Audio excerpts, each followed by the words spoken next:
Nije bilo lako protiv Ožegovića, danas je Ožegović bio on fire, ali evo, Sule ga uspio skipiti.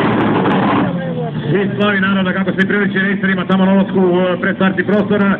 Na startu već uspreman je Janko Mikulić. Jučer ima pehara, kreće po svoj drugi. Sa broj 31, njegova legendarna večer, Štum Fiesta, Pola Escort, 2.0 Turbo. Jedan pljesak iza Ožegović, isto molim vas svakako. Zasluženo drugo mjesto, čestitke.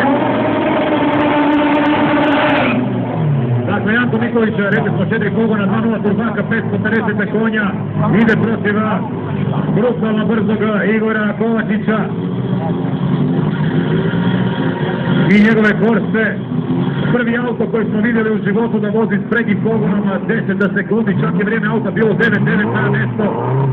Dakle, definitivno najbrutalniji auto ikad u povijesti Street Race u Hrvatskoj uopće s prednjim pogonom.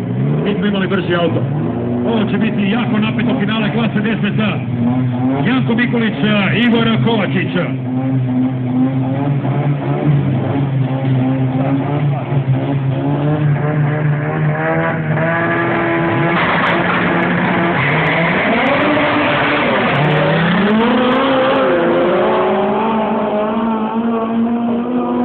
Kako Kovačić glavi napred, to nije normalno, nevjerojatno kako ide ta Korsa, ljudi moji.